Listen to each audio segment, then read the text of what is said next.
You're listening to the Parents of Hardworking Teens podcast, episode 61. So, your teen has chosen their topic for their latest research assignment, investigation, or inquiry task, and now they have to come up with a research question.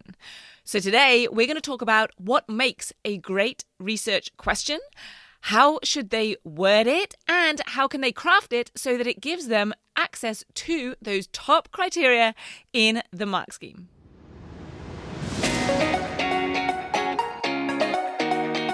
I'm Katie Jones, and with over 15 years in education as an award-winning high school teacher, international external examiner, and as a study coach, I've helped thousands of students skyrocket their results and confidence.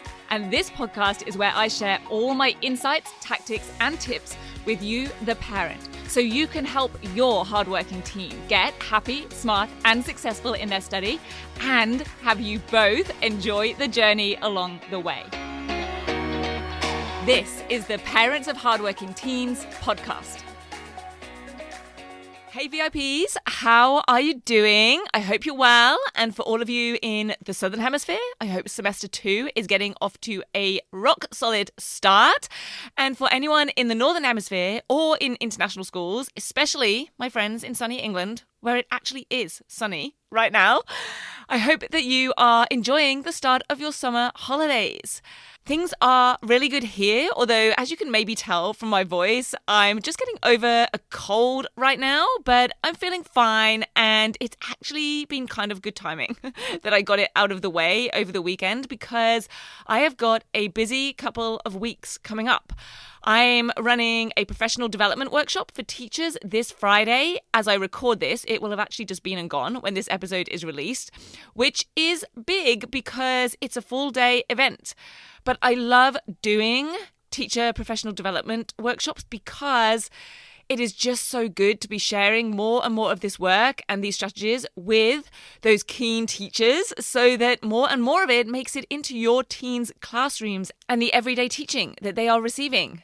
And then on the Sunday, another week after that, so it'll be this coming Sunday as you listen to this, we have the Next Level Semester 2 event happening. It's called Maximizing Your Exam Technique, which I am doing lots of planning and prep for right now. This is for our Next Level coaching members only as it builds and expands upon the exam technique concepts in the 10WGT. Because Next Level is my small group coaching just for students who have completed the 10-week Grade Transformation Program and want to stay on track and keep applying and actioning and honing and building their skills. So none of the concepts that I'm going to be sharing that we're going to be practicing and covering are going to be brand new because everything students need to be successful in their study is in the 10-week Grade Transformation Program. But I always plan and create these events from scratch so that the examples, the focus areas, the practice, the way I teach and deliver it, the way that we work on these workshops is always fresh and different and kind of lands in a different way for the students so that it really solidifies and extends their skills. And I will share with you a bit more about what we're going to be getting up to in that event with you next week because you know I love all things exam technique. So I'll be really keen to share a few bits and pieces with you. And I can tell you, for those of you with teens who are coming to it, it is going to be epic. So now, today, for something I don't love. Just joking. Kind of. I'm talking about blank canvases, coming up with ideas out of thin air, having freedom to choose your own path in an investigation or an inquiry. Because I know that it kind of sounds like it should be awesome. It sounds like it should be fun and exciting to have that freedom and that choice. And I know that for some people and for some students, it is. In fact, I kind of think that a blank canvas and free choice is a bit of a marzipan thing or coriander. It's one of those love it or hate it things. And personally, I love marzipan and coriander, much to my husband's disgust on both of those. But that is to my advantage, really. It means that I always get the marzipan one in a box of chocolates, which is my absolute favourite, so can be good news. But what isn't my favourite thing is having to come up with something from nothing, turning that blank canvas into a finished work of art. In fact, I would even say it's the getting started that for me is the hardest part. Once I'm going with an idea, I'm okay. But personally, I just really need a starting point, something to base things on, something to get things going in the right direction. So whether your teen loves total freedom and is great at coming up with high quality ideas, or is more like me and prefers something to work from, then either way, I hope this episode will be helpful for you because it'll help refine all of their ideas when your teen has plenty of them, and it'll help generate some ideas if they are just struggling to come up with them. So either way, it will give them a structure, a framework to start off the process or to hone what they have. Now, on the last episode, episode 60, I shared my recommendations on helping your teen come up with a great topic in open tasks or assignments where they get some sort of free choice on what it is they want to investigate. And today, I'm going to deliver the next step to that. How to come up with a high-quality research question. This is the question that guides their inquiry, the question that they actually have to answer. And just for clarity, I am going to be interchanging the words inquiry question or research question, and you can sub in the particular wording that your teen might use for this. They are all the same thing. It's the one big question that guides your teen's assignment or project or assessment task. So just want to make that clear because there is a major misconception I see happening with research projects and inquiry tasks, and that is thinking it's all about collecting and delivering information about the topic. A bit like being a student version of Wikipedia. But the key here is to not mistake the inquiry question for being about the information they're going to go and find as a result of asking it. Now, let me say that again. Don't mistake the inquiry question for being about the information they're going to find as a result of asking it. And let me explain what I mean by that. Inquiry tasks and investigations are not about asking a question that will mean we then go and find out lots of information to answer it with just facts and stats. That type of research may well be required as part of answering it, but it's not just about finding lots and lots of facts and information. Successful and high quality inquiry tasks and research investigations are about collecting the most relevant information and then, most significantly, focusing on what is then done with that information. Is it linked together and synthesized? Is it analyzed? Is it evaluated? Because I've seen and marked and moderated so many assignments and essays where this critical mistake has been made, where they're all about collecting and recounting and telling information. And it's totally understandable why this happens. Because back in year 7 or 8, or even back in those primary years projects, it was all about collecting and recounting information. It was all about finding out about a topic. But as we move up through the years, particularly, this really takes hold, I would say, in year 9 and above. It's absolutely critical in those senior years. Things subtly but significantly change. But no one announces it. No one says, okay, so you're used to doing research projects about a topic, but now for this one, just so you know, we've slightly changed the name to being a research inquiry or an investigation. And big buzzer alert, that requires more than just telling us all about a topic. And I really want to emphasize this because it's one of the main ways I see students putting in lots of effort and loads of time on research and Googling away for hours, collecting tons of totally valid and correct and detailed information, and then presenting all of that information beautifully, but getting a mediocre result and then being left confused and maybe disheartened about the result that they get. And it's because they've not been explicitly told, maybe, they've not just magically realized that even though that used to be what got them top marks and gold stars, the rules of the game have changed. In fact, it's more like playing a whole different game, even though it looks the same. It's like going from the squares on the game board being for snakes and ladders before to now we've still got squares on the board, but we're playing chess. It's much more strategic. The moves need to be more thought out. It's a higher level of game. So your team needs to come up with a chess quality research question, not a snakes and ladders level research question. And that means we need to get away from asking questions at the lower command levels of just describe or explain. And we need to be asking them at the analyze and evaluate level. Now, if you haven't heard me talk about command words or the levels of them before, then you definitely need to come to one of my future webinars because these are so integral to so much of your team's study, their assignments, their essays, their exams, and their everyday textbook questions. But for now, just be aware that there are different levels of cognition, different levels of demand and difficulty when it comes to working with topics and information. So let me give you an example. It's much easier to define global warming, to state what it is, than it is to explain global warming, to explain how it happens. Those are two different commands, explain or define, but they're the exact same topic.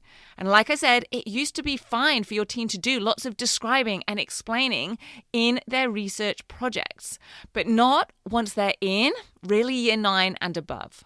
Now they're going to need to be analyzing and evaluating that information if they want to achieve a C grade or above, really. And I say year 9 there with some flexibility. It is just a guide. They may well be required to do some of this in year 8 or even maybe in year 7. Or maybe they'll still get away with this a little bit in year 9, but definitely not in those senior years. So just take that as a guide. It's my observations and experience. It is not a hard and fast year group line or a specific change that happens at that exact point in the curriculum. But on the other hand, that's why it's subtle. That's why many students don't realize that the game has changed and that they need to start making those chess level moves. So here is the strategy that I advise students to use. Once they've decided on their topic, and go back and check out episode 60 for that, they then need to come up with, ideally, an analysis or evaluation level question about a specific element or aspect within that topic. And then, bonus tip, they can use the lower level commands to structure and ladder up any sub-questions that they might also need to write. It's all about going narrow and deep on their inquiry. So they laser in on one aspect and then go deep with the research and discussion on that particular area. We are not trying to tell the marker everything about the topic. That would be going wide and shallow. We want to stick to narrow so that we spend more of the word count on delving into the detail and analyzing and evaluating it. So I'll give you a couple of examples. Let's say they're doing a research inquiry on genetic engineering. They don't want the research question to be, what is genetic engineering? That would technically just require a description of what it is, a statement or a definition. Maybe they might also give some explanation of how genetic engineering works, but that is not going to be good enough. It is way too basic. It's too shallow. So let's go the next level up in those cognitions, in those command words. Maybe they could ask, what is genetic engineering used for? That would be at the application level. They're investigating how it's applied in the real world. And that would require describing real-life examples, explaining how they work. So lots more scope here, but still fairly wide and shallow. We could give lots of examples, but not necessarily go into that much depth on them. Because remember, what we want is something very specific so that it's narrow and investigated at an analysis or evaluation level. So they go deep. Like this example. How has the use of genetically modified crops helped reduce malnutrition in less economically developed countries. This is a real-life application, but instead of investigating lots of different examples at a more superficial level, we are now analyzing how one aspect, one application has had a real-life impact. It gives the opportunity to discuss the different types of crops that have been genetically modified. It allows us to explain the science of how that is done and in what places this has been done, where it's been maybe trialed and used. And we're going to need to get lots of information and data and research, but it is focused and it allows a depth of inquiry that also covers the impact of that science and means we're analyzing and making links. Another way to word it could be, to what extent has genetically modified rice reduced malnutrition? Or we could word it as improved health in less economically developed countries. This would be an evaluation level question because it requires a judgment. To what extent has it worked or been effective?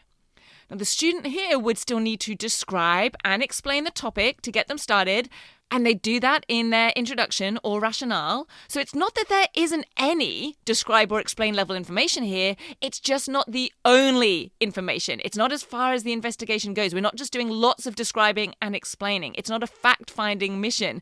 It's an analysis or evaluation mission. It's making links and connections and getting into the effects and the impact and what that means for that population or for the world. And this is where those top criteria, those higher level marks and grade descriptors are at. It is never just about write all you can about the topic. It's about taking that blank canvas and giving it structure and depth. We're looking to create here a detailed and intricate work of art, not paint a whole big wall in lots of interesting but superficial brushstrokes. And although this does therefore require high-level skills, and it is more challenging cognitively, which is what allows them to hit more of those top criteria, this is also good news, I think, for you and your teen because it means that it is more restricted in terms of the research that is required. So it reduces the likelihood of the whole thing ballooning into this huge, overwhelming, mammoth task that then eats up so much of your teen's time finding never-ending information and research. They focus their time and their effort on digging deep and working at those higher cognitive levels. So I hope you find this useful. And if you found anything on the podcast helpful, please give the podcast a rating wherever you listen, in whatever app you listen to this. Leave a review, sharing one thing that has been helpful, or take a screenshot and share it with a friend who you think might also benefit from this. I'll be so grateful if you do just one of those things, and you'll be putting out some positive karma into the world as well. I hope you have a brilliant rest of your day, and I will meet you back here for another episode next week. Take care. Bye. If you're ready to have your teen achieve their best possible results with less stress, then I want to invite you to enroll them in the 10-week Grade Transformation Program, where they're going to learn the key concepts, skills, and strategies to catapult their performance in assessments and exams. It's risk-free. They either achieve bigger and better results with a whole lot more confidence in 10 weeks, or we refund you in full. Just head over to www.rocksolidstudy.com/program, and I'll see you there.